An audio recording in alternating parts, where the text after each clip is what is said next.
सोचो एक दुनिया जहाँ नेचर सिर्फ बैकग्राउंड नहीं, जिंदा है, कनेक्टेड है, सेक्रेड है। और फिर आते हैं ह्यूमंस, टेक्नोलॉजी के साथ पर रिस्पेक्ट के बिना।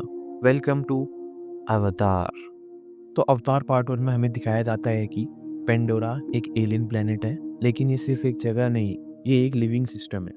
यहाँ के लोग नवी कहलाते हैं, जो नेचर के साथ बैलेंस में जीते हैं। उनके लिए जंगल रिसोर्सेज नहीं, फैमिली है। पेड़, जानवर और लोग सब एक इनविजिबल एनर्जी से जुड़े होते हैं, जिसे आइवा कहते हैं। आइवा उनके लिए भगवान भी है और जिंदगी का नेटवर्क भी। वहीं दूसरी तरफ अर्थ की सिचुएशन बिल्कुल अपोजिट है। पॉल्यूशन और ग्रीड ने अर्थ को ऑलमोस्ट खत्म कर दिया है। इसी वजह से ह्यूमंस पेंडोरा पर आए हैं, क्योंकि यहाँ एक रेयर मिनरल मिलता है, अनऑब्टेनियम। ह्यूमंस के लिए ये सिर्फ एक रिसोर्सेस है, लेकिन नवी के लिए वही उसका घर है। और यहीं से कन्फ्लिक्ट शुरू होता है। अब स्टोरी में आगे हमें अवतार प्रोग्राम और जेक सुली से इंट्रोड्यूस कराया जाता है। हम मिलते हैं जेक सुली से, एक एक्स सोल्जर जो व्हील चेयर पर है और अपनी ज़िंदगी से थक चुका है। जेक को पेंडोरा भेजा जाता है अवतार प्रोग्राम के अंडर, जहां ह्यूमंस के माइंड एक जेनेटिकली क्रिएटेड नवी बॉडी को कंट्रोल करता है। शुरू में जेक के लिए ये सिर्फ एक मिशन होता है, नवी के बीच घुसना, उनका ट्रस्ट जीतना और उनकी इंफॉर्मेशन ह्यूमन तक पहुंचाना। पेंडोरा पर जीते जीते जेक के अंदर बदलाव आ जाता है।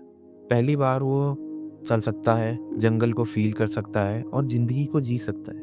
वहीं दूसरी तरफ नेत्री के साथ रहकर वो नवी कल्चर, इमोशन और रूल्स समझने लगता है।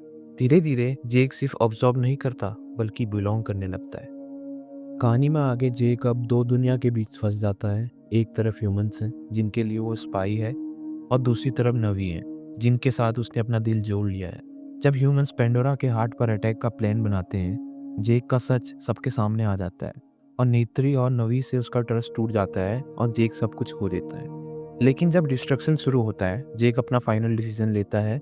वो ह्यूमंस के खिलाफ खड़ा होता है और नवी के साथ मिलकर पेंडोरा को बचाने के लिए लड़ता है। इस वॉर में पूरी नेचर ह्यूमंस के खिलाफ रिएक्ट करती है।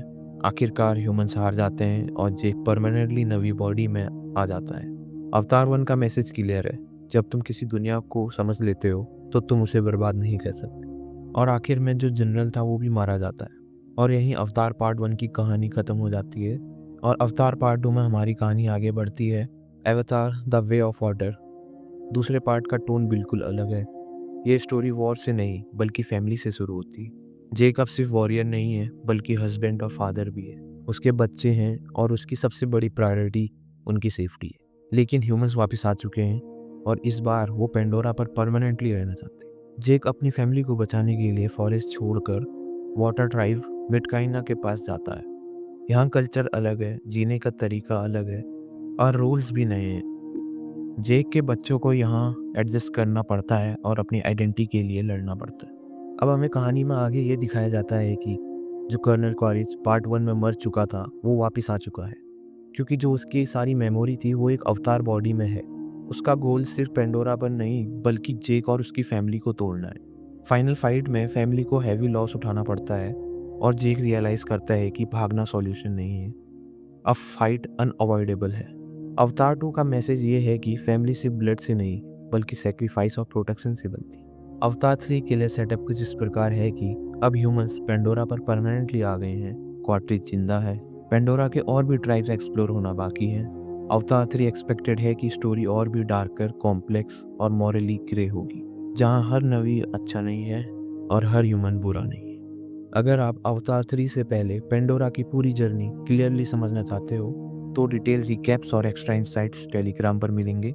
और सब्सक्राइब करो, क्योंकि पेंडोरा की नेक्स्ट फाइट सबसे डेंजरस होने वाली है।